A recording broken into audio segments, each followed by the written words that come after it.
राष्ट्र की बात हो, संपत्ति हो, या पिछले कोई भी विज्ञान ज्ञान हो, नॉट ओनली विज्ञान, राजनीतिक हो, सामाजिक हो, विज्ञान हो, हर चीज का सिलसिलेवार विवरण इतिहास है। सिलसिलेवार, टाइम के अकॉर्डिंगली। ऐसा नहीं है कि आज 2021 का पढ़ लिया और फिर हिस्ट्री में क्राइस्ट, बिफोर क्राइस्ट पढ़ लिया, नहीं, सिलसिले वाइज, बिफोर क्राइस्ट, फिर उसके बाद जैसे जैसे टाइम बीता है उसका सिलसिलेवार जो अध्ययन होता है वो इतिहास होता है। इसकी उन्मत्ता उस ब्यौरे पर की सत्यता पर निर्भर रहती है। पिछले सोवियत संघ में, चलो ये तो ये। अब इतिहास की एक सबसे बड़ी प्रॉब्लम क्या है? कई बार क्या होता है कि इतिहास को इस तरह से लिखा जाता है कि उसकी सत्यता पर जो है वो सवाल खड़े हो जाते हैं, और प्रॉब्लम ये है कि हमारे पास उसकी सत्यता को साबित करने के लिए बहुत कुछ नहीं होता, तो हम उस पर विश्वास भी करते जाते हैं। अब हमारे आगे हम पढ़ेंगे इसी में कि हमारा जो कल्चर है, हमारी संस्कृति है, उसके साथ क्या हुआ। आज हमारी संस्कृति क्यों इतना बैकफुट पे चली गई है? हमारे ही खुद, हम अपने जो हम हिंदू हैं या इस सनातनी प्रवृत्ति को मानते हैं, उन्हीं लोगों में से अगर हम देखें तो कुछ परसेंट हैं जो उसकी इज्जत करते हैं। अदरवाइज आप अपनी राष्ट्रभाषा को देख लीजिए, अगर राष्ट्रभाषा को बोलने में संकोच होता है, ठीक है, और अपनी संस्कृति को आगे लाने में जो है संकोच होता है। आज हमने अपनी संस्कृति को कहाँ विलुप्त कर दिया। आज हम वेस्टर्न जो कल्चर है उसको अपना के अपने आप को बहुत मॉडर्न मानते हैं। छोटी सी एक हम एग्जाम्पल लें तो आज आप गांव से गांव तक इंटीरियर में भी चले जाएं तो भी जो जन्म दिवस है वो कैसे मनाया जाता है? कैंडल्स बुझा के, केक काट के। केक काटना इतना मस्ट हो गया है जैसे उसके बगैर तो उम्र आगे बढ़ेगी ही नहीं, उम्र रुक जाएगी। अगर हम अपनी संस्कृति की बात करें तो हमारी संस्कृति में क्या है? बुझाना अपशकुन है। जो हम दिए जलाते हैं उनका जलते रहना ही हम शुभ मानते हैं, और जब हम केक काटते हैं तो क्या है, पहले उनको कैंडल्स को बुझा देते हैं, पहला अपशकुन। फिर हमारी संस्कृति किसी भी चीज को काटने के लिए परमिशन नहीं देती। ठीक है, हम भोग लगाते हैं लेकिन कभी भी काट के नहीं लगाते। कभी भी जब हम भगवान के आगे अगर एक रोटी भी रखते हैं तो हम उसको तोड़ के नहीं चढ़ाते, साबुत चढ़ाते हैं। तोड़ना, काटना हमारी संस्कृति में अपशकुन है। तो हमने इतना ज्यादा उस संस्कृति को बिना सोचे समझे एडॉप्ट कर लिया है कि अपनी संस्कृति हमें बैकवर्ड लगने लगी है। तो ये है एक इतिहास की बात कि इतिहास पता ही नहीं है, और वो इतिहास आम जनता को, आम लोगों को क्यों नहीं पता है? क्योंकि उसको इतना तोड़ मरोड़ के पेश किया गया है कि असली में हमारी संस्कृति, जिसपे कि किसी जमाने में बाहर के लोग भी गर्व करते थे, आज हमें उस पे गर्व नहीं होता है। देखिए इतिहास क्या है। अब हम ज्योतिष शास्त्र की बात करें तो ज्योतिष का इतिहास हमारे पास सही मायने में ज्योतिष का इतिहास है ही नहीं। ज्योतिष का उद्भव कब हुआ, ज्योतिष विज्ञान कब से है, इन बातों की एग्जैक्ट जानकारी हमारे पास नहीं है। हम ज्योतिष शास्त्र जैसे विज्ञान को जो वेदों की भांति अनादि है, ज्योतिष शास्त्र को हम मानते हैं अनादि है, क्योंकि हमको नहीं मालूम वो कहाँ से आया, एग्जैक्टली नहीं मालूम। ठीक है, तो अनादि का मतलब क्या होता है? जिसका कोई शुरुआत नहीं होती। वास्तव में यह एक निराशाजनक कार्य पर हमारे यह पूर्वजों की संपत्ति है, और यदि हमने इसका परीक्षण नहीं किया तो यह बिल्कुल नष्ट हो जाएगा। इसको संभालना, जो बीत गया गया, जो बचा है उसको संभालना हमारी पीढ़ी का कर्तव्य है। तभी हम अपनी संस्कृति को बचा के आगे वाली जनरेशन को दे पाएंगे। हमारा ये कर्तव्य बनता है कि आगे आने वाली जनरेशन को अपनी संस्कृति दें, ना कि हम उधार ली हुई संस्कृति उन पे थोप दें कि कल को वो बिल्कुल ही भूल जाएं कि हम हैं क्या। तो ये हमारी ड्यूटी है कि हम उसको बचाएं। हमारा जो संग्रह कह सकते हैं, लिटरेरी या फिर हमारी शास्त्रों के संग्रह इतना ज्यादा हमारे पास लार्ज अमाउंट में था कि पूरा वर्ल्ड, सृष्टि उसका लाभ ले सकती थी, लेकिन कुछ लोगों ने उसको पूरी तरह से नष्ट कर दिया। वो नहीं चाहते थे कि ये जो संस्कृति है ये आगे आए, इसलिए इसका उन्होंने जानबूझ के इसको जो है बैक फुट पे रखा गया। हम अपनी इस विरासत का परीक्षण निम्न 4 भागों में कर रहे हैं। भाग 1, ढूंढने में कठिनाइयां। भाग 2, ज्योतिषीय तकनीक से पुरानी तारीखों का पता लगाना। भाग 3, विभिन्न कालों का मोटे तौर पर बंटवारा। भाग 4, विस्तृत रूप से काल विवरण। तो अब हम अगर देखें, ज्योतिष क्या है? मानसिक बुद्धि संबंधी विज्ञान है। अतः इसका इतिहास बिल्कुल सही एवं विश्वसनीय, लगातार तारीखवार प्रमाणित विवरण के रूप में होना चाहिए।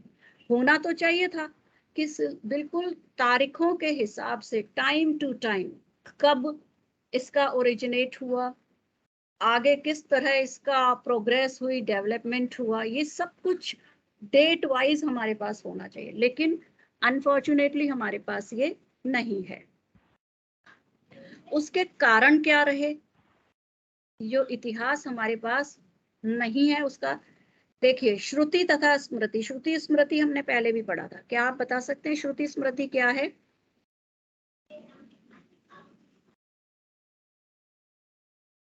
बताइए, श्रुति स्मृति से क्या समझते हैं आप?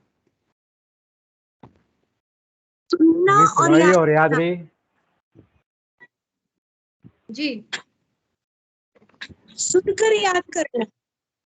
जी, सुनना। श्रुति मतलब सुनना, स्मृति मतलब स्मृति में रखना, याद रखना। हाँ।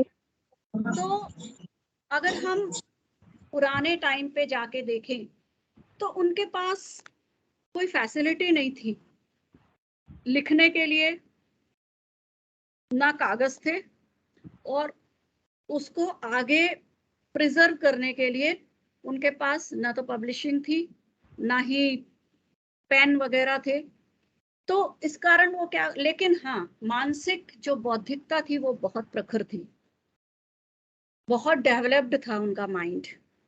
तो जो बौद्धिक स्तर पे बहुत ऊंचाई पे पहुंचे थे, वो क्या करते थे, जो गुरु थे वो सुनाते थे, और जो शिष्य थे वो सुन के उसको अपने दिमाग में रखते थे। हम कहाँ रखते हैं चीजों को याद रखने के लिए? पेपर पे, अपनी फाइल्स में, कंप्यूटर की फाइल्स में। लेकिन तब ऐसा कुछ भी नहीं था, तो वो रखते थे अपने माइंड में। और आगे फिर क्या होता था? आगे जब उसको और आगे उनके स्तर के जो लोग होते थे उनको आगे फिर वो इसी तरह से सुनाते थे और वो स्मृति पटल पे रख लेते थे। लेकिन इसका एक नुकसान था। एक, अगर आप मानव उस पे देखें तो मानव मस्तिष्क का ही ये एक फीचर है कि जो भी सुनते हैं सारा का सारा स्मृति पटल पे नहीं रहता। आज मैंने कुछ सुना, कल जब मैं उसको बताऊंगी उसमें से कुछ पार्ट क्या होगा, डिलीट होगा और कुछ ऐड ऑन होगा।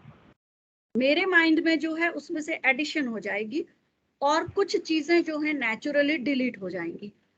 तो एग्जैक्ट जो शास्त्र था वो चेंज होता गया, काफी चीजें बदल गई। आप एक र्यूमर के हिसाब से देख सकते हैं।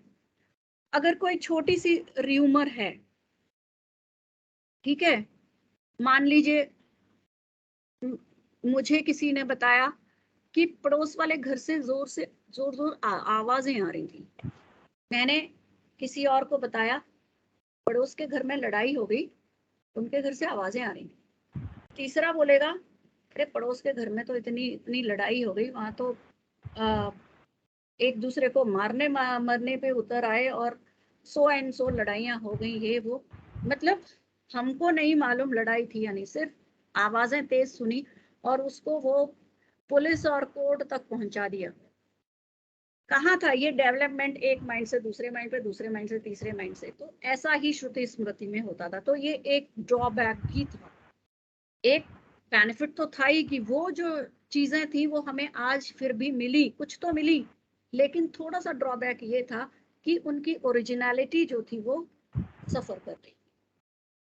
तो ये श्रुति और स्मृति के कारण कुछ हिस्ट्री जो है वो अपने ओरिजिनल ट्रैक से हट गई।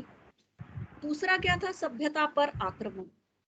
अब आप लोग भी जानते हैं कि हमारा जो कंट्री है उस पे कितने आक्रमण हुए, मुगलों के हुए, ब्रिटिशर्स के हुए। तो इससे क्या हुआ? अब जैसे जो मुगल आए, उन्होंने क्या किया?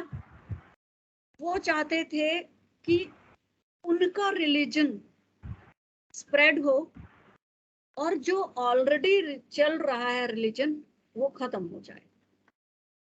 ब्रिटिशर्स आए, वो भी यही चाहते थे, क्रिश्चियनिटी को लोग अपना ले, हिंदुत्व खत्म हो जाए। तो उसके लिए उन्होंने क्या किया?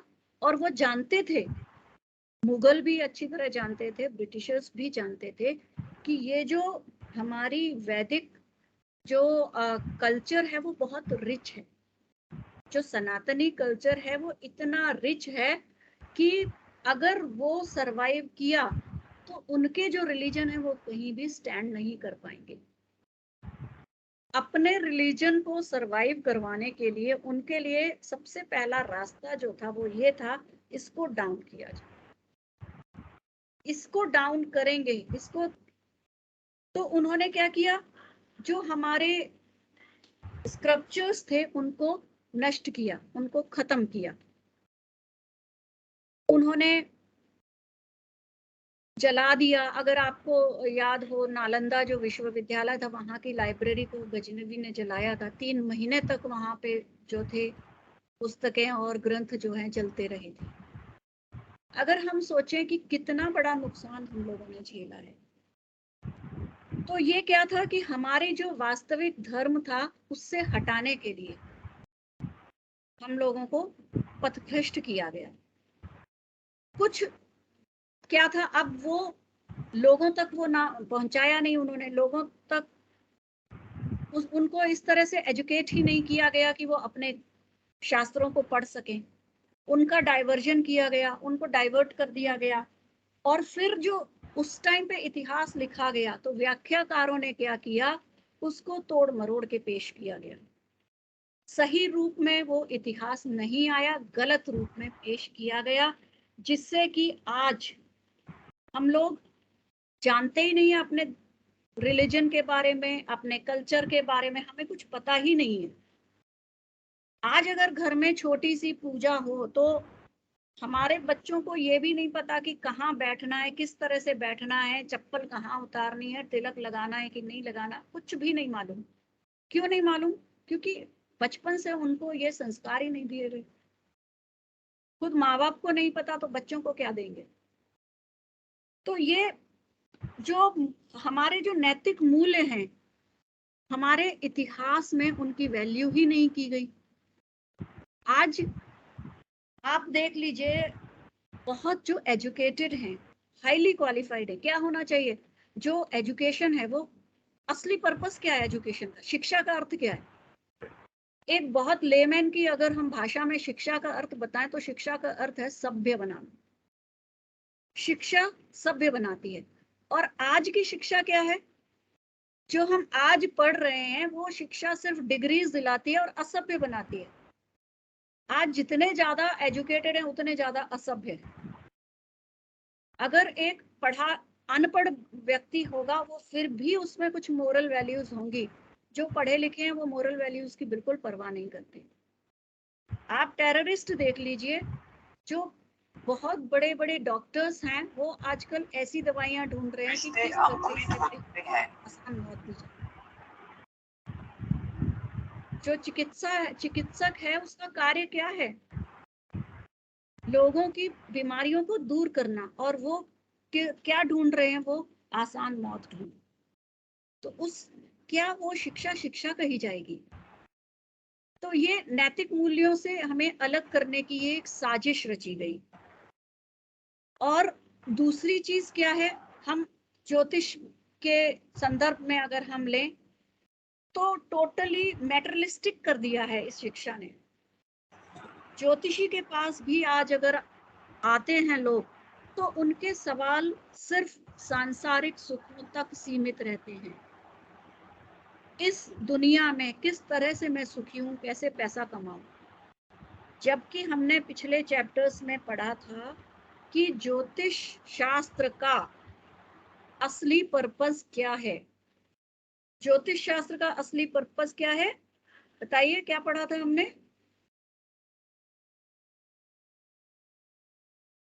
बताइए भाई, बताइए, पिछला भूलना थोड़ी हमको। फाइनल पर्पस क्या है ज्योतिष का? किस तरफ ले जाए? ज्ञान, आत्मबोध, आत्मिक सुख। मोक्ष। मोक्ष कब मिलेगा? जब हम आत्मिक सुख पे बिल्कुल परफेक्ट हो जाएंगे, परफेक्शन पे पहुंचेंगे, तब मोक्ष की बात कर सकते हैं। तो ज्योतिष शास्त्र का पर्पस है हमें आत्मिक सुख की तरफ ले जाए, और वो पर्पस आज किसी को भी याद नहीं है। कोई नहीं पूछेगा कि मैं स्पिरिचुअलिटी में परफेक्शन मुझे कब मिलेगा। कोई ऐसा क्वेश्चन कभी किसी ने सुना है? अगर कोई ऐसा पूछेगा तो एक दो बार उसको मुड़ के देखेंगे कि इज दैट पर्सन नॉर्मल, उसमें कुछ अबनॉर्मेलिटी तो नहीं है। अगर कोई आपको पूछे कि मुझे आत्मिक सुख तक पहुंचने का रास्ता बताइए, तो एक बार हम उसकी तरफ नजर उठा के देखेंगे कि क्या ये पर्सन नॉर्मल है। तो इतना भटक चुके हैं हम, सभ्यता के लिहाज से बिल्कुल मूर्ख बन जाए।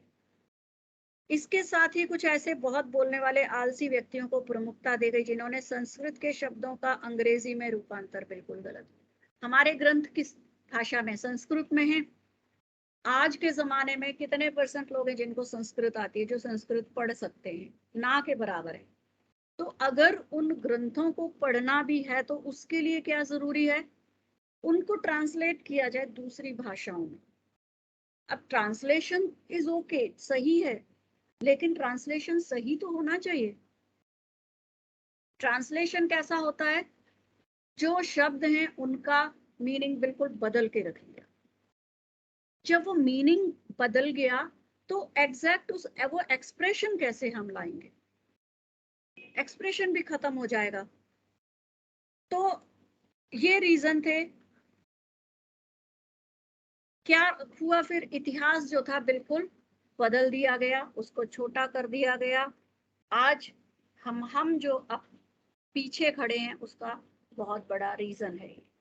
और ये रीजन अनजाने में नहीं हुआ, इंटेंशनली किया गया, जिससे कि हमारी जो संस्कृति थी आगे ना बढ़ पाई।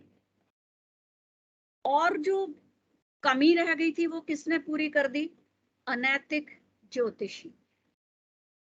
पिछले लगभग 150 वर्षों में ज्योतिषियों ने अपने लेखों में ना तो ईमानदारी दिखाई है और ना पवित्रता प्रदर्शित की है। हमारा पर्पस मेन, अगर हम इस फील्ड में आ रहे हैं, इस पवित्र फील्ड में आ रहे हैं, तो हमारा पर्पस होना चाहिए कि हमारे पास जो भी आता है इस शास्त्र की मेन उपयोगिता उसके सामने रखें। अरे ये पैसा कमा लेना, ये कुछ टाइम का सुख भोग लेना टेम्पररी फेज है लाइफ का। इस जन्म में मिल जाएगा, कुछ सालों के लिए सुख मिल जाएगा, शादी हो जाएगी, एजुकेशन हो जाएगी, जॉब मिल जाएगी, पैसा भी हो जाएगा, लेकिन अल्टीमेटली क्या करेंगे? पैसा कमा लेंगे और उसको छोड़ के चले जाएंगे। नेक्स्ट जब आप इनकारनेशन में आएंगे, नेक्स्ट जन्म में आएंगे, क्या वो यहाँ कमाया हुआ पैसा आपका काम आएगा? बताइए, क्या इस जन्म में कमाया? आपने पूरी